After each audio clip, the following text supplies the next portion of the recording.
फटाक 30 सेकंड में खबरें डाउनलोड कीजिए तक ऐप।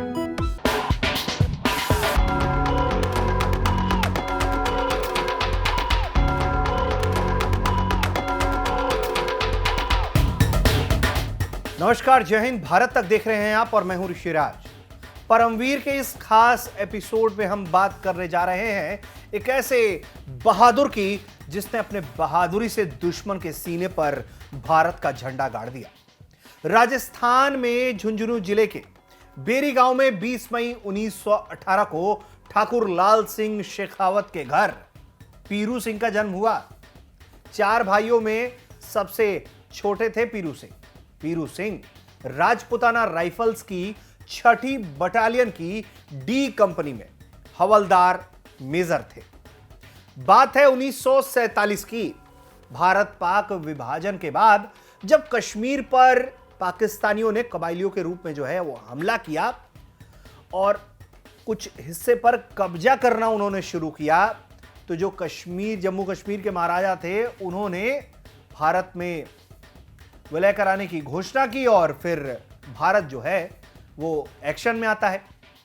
इस पर भारत सरकार ने जब वो एक्शन में आती है तो उसने वहां भेजा अपना सेना। इसी सिलसिले में राजपुताना राइफल की 6ठी बटालियन की जो डी कंपनी थी उसे भी टिथवाला के दक्षिण में तैनात कर दिया जाता है।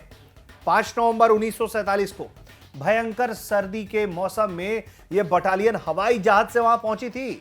श्रीनगर की रक्षा करने के बाद उरी सेक्टर से 5 कबायली हमलावरों को खदेड़ने में इस बटालियन ने बड़ा साहसी कार्य दिखाया था। मई 1948 में 6ठी राजपूत बटालियन ने उरी और टिथवाल क्षेत्र में झेलम नदी में दक्षिण में पीरखंडी और लेडी गली जैसे प्रमुख पहाड़ियों पर कब्जा करने में खासा योगदान दिया अपना। इन सभी कार्यवाहियों के जो दौरान था वो पीरू सिंह के अद्भुत नेतृत्व और साहस का परिचय देखने को मिलता है। इसी से जुड़ी एक बहुत दिलचस्प कहानी है। जुलाई 1948 के दूसरे सप्ताह में जब दुश्मन का दबाव टिथवाल के क्षेत्र में बढ़ने लगा तो 6ठी बटालियन को उरी क्षेत्र के टिथवाल और क्षेत्र में भेजा गया। टिथवाल क्षेत्र की सुरक्षा का मुख्य केंद्र जो था वो दक्षिण में 9 किलोमीटर पर रिश्मार गली था, जहां की सुरक्षा निरंतर खतरा बढ़ता जा रहा था क्योंकि वहां पर पाकिस्तानियों का हमला बढ़ रहा था। टिथवाल पहुंचते ही राजपुताना राइफल्स को दारापाड़ी पहाड़ी की बेनवाल दारा रीज पर से दुश्मनों को हटाने का आदेश मिलता है। यह स्थान सुरक्षित था और ऊंची ऊंची चट्टानों के कारण यहां तक पहुंचना कठिन था। जगह तंग होने से काफी कम संख्या में जवानों को यह कार्य सौंपा जाता है। 18 जुलाई को 6ठी राइफल ने सुबह हमला किया, जिसका नेतृत्व हवलदार मेजर पीरू सिंह कर रहे थे। अब देखिए उनकी हिम्मत की कहानी। पीरू सिंह की प्लाटून आगे बढ़ती है। उस पर दुश्मन की दोनों तरफ से लगातार गोलियां बरस रही थी। अपनी प्लाटून के जो है वो आधे से अधिक साथी जो है वो शहीद होते हैं। पीरू सिंह लेकिन वो हिम्मत मारने को राजी नहीं होते हैं, वो हिम्मत नहीं हारते हैं, बढ़ने की कोशिश करते हैं। वो लगातार अपने साथियों को आगे बढ़ने के लिए प्रोत्साहित करते हैं और खुद अपने प्राणों की परवाह को छोड़कर आगे बढ़ते हैं। आखिर में वो उस जगह पर पहुंचते हैं जहां मशीन गन से गोले बरसाए जा रहे थे। उन्होंने अपने स्टेन गन से दुश्मन के सभी सैनिकों को भून दिया, जिससे दुश्मन के गोले बरसने बंद हो गए।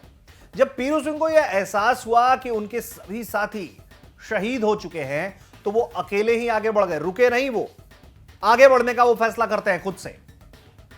पूरी तरीके से वो उस वक्त लहूलुहान थे, जख्मी थे। पीरू सिंह अपने हथगोलों से दुश्मन का सफाया कर रहे थे इस दौरान। इतने में दुश्मन की एक गोली जो है उनके माथे पर आकर लगती है और गिरते गिरते भी उन्होंने दुश्मन की 2 खंदके जो है उसको नष्ट कर दिया, उसको उड़ा दिया।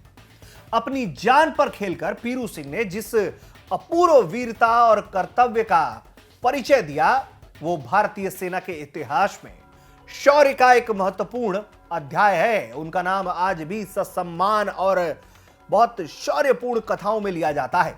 इस कारनामे का विश्व के अब तक के सबसे साहसिक कारनामों में से एक माना जाता है जो पीरू सिंह ने कर दिखाया था। इसी वीरता के कारण भारत सरकार ने उन्हें मरणोपरांत परमवीर चक्र प्रदान करके उनकी बहादुरी का सम्मान किया था।